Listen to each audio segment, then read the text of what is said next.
예, 안녕하십니까. 수능 역전, 인생 역전, 예, 역전의 전도사입니다.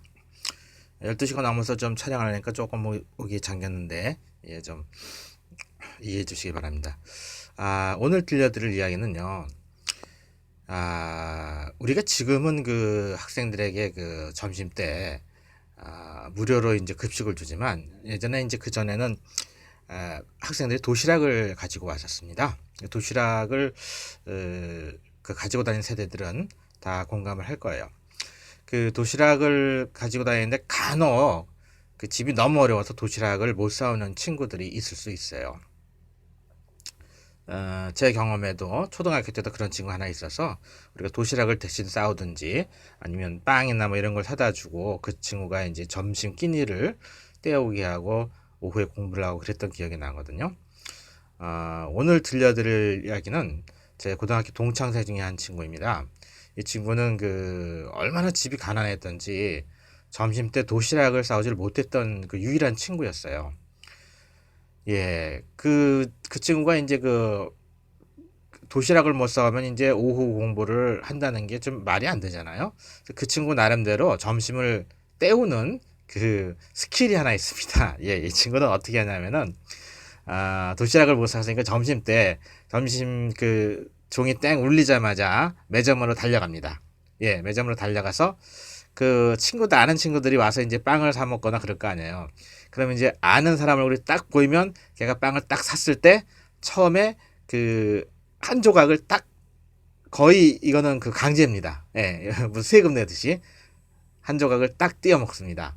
근데 이 친구 재미있는 거는 그 뭐야 빵을 뺏어 먹는 건데 거기에 그 뭐라 할까요? 규칙이 있어요. 딱 한 조각만 한 입에 넣을 약한 입 정도만 뺏어 먹습니다. 그리고 또 아는 친구가 또 빵을 사가면 또 그 친구한테 또 조금 띄어서 먹고 이렇게 이제 한 10명 정도 하면은 아마 배가 차나 봐요. 그러고 나서 이제 오후 공부를 하는 그런 그 우리 고등학교 동창이 하나 있었습니다. 처음엔 그 친구가 왜 빵을 사자마자 한 조각을 떼어 먹는지를 잘 몰랐어요. 근데 친구들 사이에 그럴 수가 있잖아요, 우리가. 그죠? 네, 그렇기 때문에 뭐 그런 친구이려니 생각을 했어요. 뭐 친구가 빵을 먹으면 야, 나 한 조각만 달라 하는 식으로 뺏어 먹는 걸로 생각을 했어요. 근데 그게 아니었어요. 그 얘기를 제 짝한테 들었는데 그 친구가 너무 집이 어려워서 집에서 도시락을 못 사주기 때문에 그렇게 매점에 가서 계속 아는 얼굴이 보일 때마다 빵을 사면 한 조각 떼어 먹고 한 조각 떼어 먹고 해서 그걸로 배를 채우고 오후 공부를 하는 그런 친구가 있었습니다. 지난번 이야기 때 저 자신의 그 수능역전 얘기를 했습니다. 혹시 동영상을 못 보신 분은 제 계정에 들어가셔서 그 수능역전, 인생역전, 역전 강사 그 계정에 들어가셔가지고 유튜버 자신의 그 수능역전 한번 찾아보세요. 그래서 저 자신도 상당히 어려운 환경 속에서 공부를 해서 이제 대학을 갔거든요. 근데 제가 봐도 참 그거는 너무했다는 생각이 드는 거예요. 아니 배가 고픈데 어떻게 공부를 하는지 난 그것도 이해를 할 수가 없었고 또 그런 친구가 상고나 공고도 아닌 인문계 고등학교를 와서 대학을 가려고 준비하는 것도 너무 좀 황당했습니다.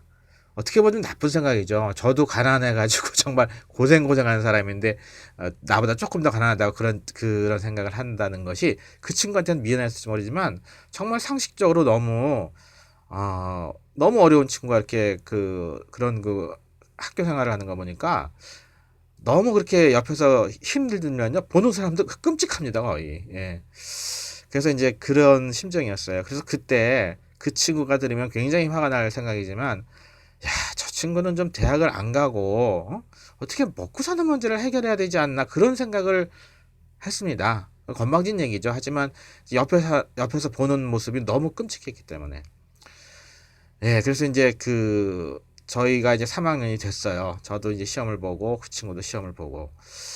저는 이제 지난번 제가 그 유튜브 동영상에서 얘기한 대로 이제 뭐 입학금도 거의 준비가 안 돼 있기 때문에 선택의 여지가 없이 그냥 그 성적으로 갈 수 있는 장학생으로 갈 수 있는 성인관대 법학과를 이제 들어가서 이제 4년 장학생으로 들어가서 입학금 없이 이제 입학을 하고 대학을 갔습니다. 그 점심 때 도시락을 먹어 싸우던 그 친구, 그 동창은 어떻게 됐을까요? 여러분, 어떻게 됐을 것 같습니까? 더 끔찍스럽게도 그 친구는 첫 번째 시험을 잘못 봤다고 재수까지 해서 대학을 들어왔습니다. 정말 그 어떻게, 이야기를 제가 지금 하면서도 그 친구의 사정, 그때를 생각하면 정말 이야기 나누는 것이 끔찍할 정도입니다. 배가 고픈데 어떻게 대학을 오고, 또 그것도 한 번 시험을 잘못 봤다고 해서 재수를 해가지고 대학을 들어놓은지. 그래서 제가 이제 2학년이 되던 해, 성대에 이제 아마 그때도 그 친구도 시험을 잘 봐서 장학생으로 들어온 걸로 알고 있어요. 그 1년 장학생으로 들어왔는지 4년 장학생으로 들어왔는지 정확히 모릅니다만은, 그래서 그 친구가 지금 떠오르는데요. 요즘에도 지금 어려운 그 수험생들이 많이 있을 겁니다. 가령 뭐 대학 가고 싶은데 상당히 환경이 어렵다. 정말 요즘 그 1,000만 원 등록금 시대라는 얘기 하잖아요. 과연 내가 등록금 내고 갈 수 있을지 뭐 걱정된다. 이런 친구들 충분히 있을 거고요. 또 이제 좀 집안 사정상 공부가 딸려서가 아니라 어쩔 수 없이 이제 실업계 고등학교 쪽으로 가서요. 그렇지만 이제 대학에 가고 싶어서 대학을 혼자 준비한 학생도 있을 거예요. 이렇게 어려운 학생들 많을 것이고 그 어려움 속에서 참 혼자 고군분투하면서 고생하고 있을 겁니다. 근데 저는 이런 얘기를 들려드리는 것은 절대로 뭐 무조건 대학에 가야 된다고 강요를 하는 것은 아닙니다. 다만 제가 겪어본 것이 나도 이랬었고 심지어는 내 주위에 이런 친구까지 있었다는 것을 여러분께 말씀드리는 것이 여러분이 힘이 들 때 조금이라도 힘이 되지 않을까 그런 생각이 드는 거예요. 이런 학생도 대학을 갔다.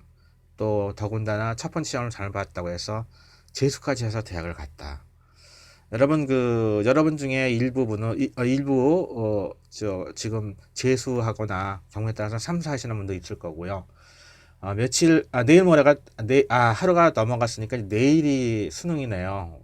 오늘이 지금 수요일이고요. 아마 내일이 목요일 수능인 걸로 알고 있습니다. 또 수능에 다 합격하면 좋겠지만 현실이 그렇지 못해서 본의 아니게 재수 얘기를 들어서는 친구들이 있을 거예요. 힘들 때가 많을 겁니다.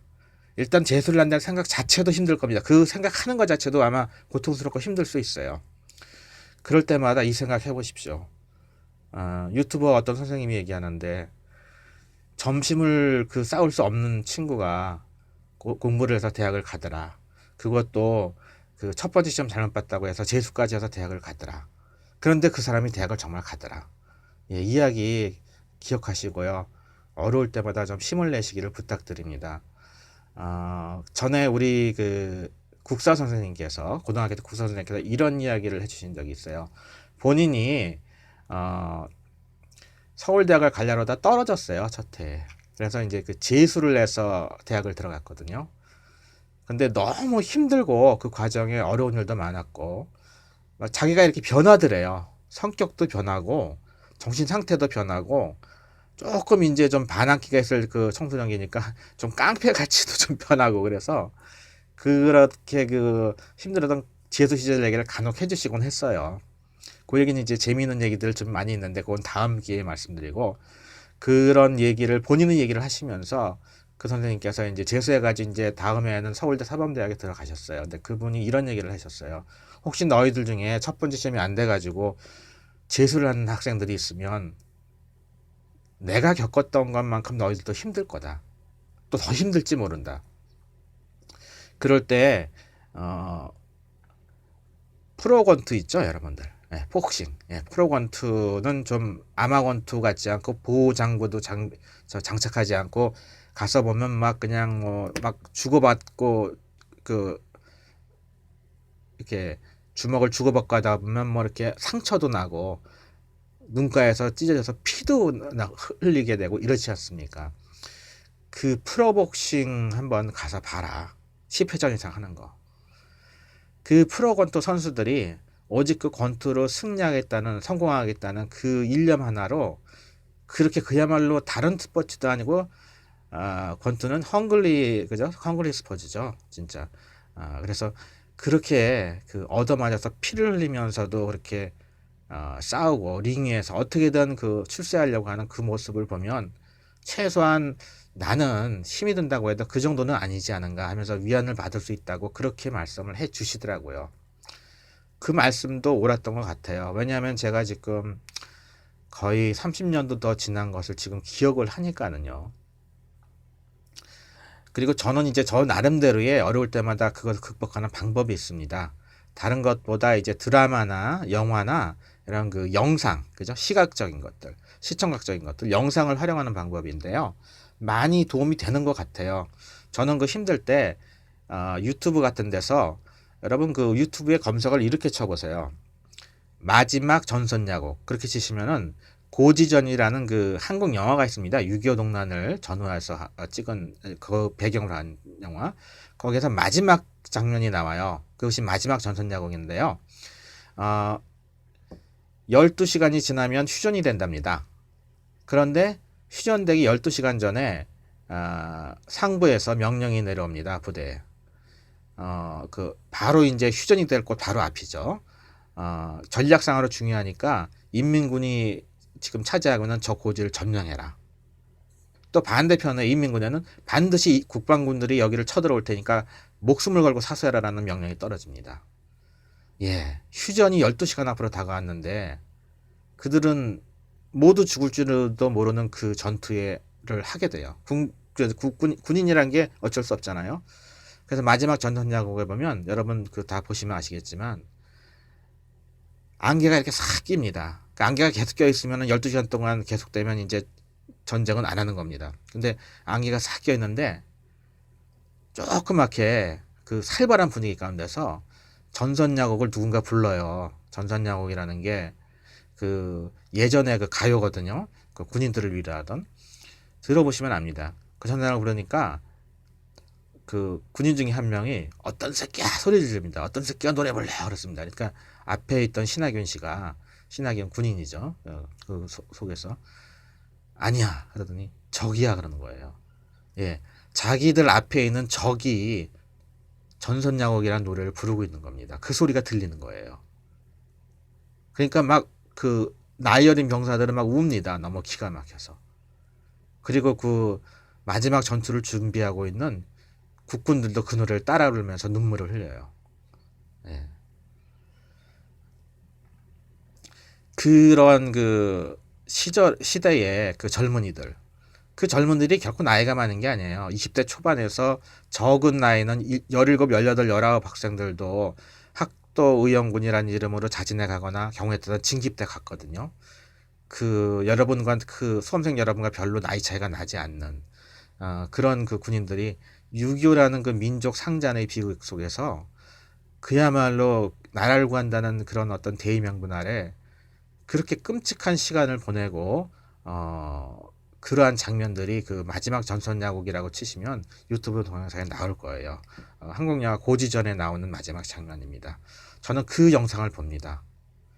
예, 정말 비장하죠. 예, 그러면서 그때마다 내가 힘이 들어도 이 정도는 아니지 않는가 그러면서 위로를 받고는 해요. 여러분 지금 많이 힘들 걸로 압니다. 수험생들 또 수험생들 사실은요 주위에 있는 사람들도 힘들어요. 그걸 보고 있는 사람들도.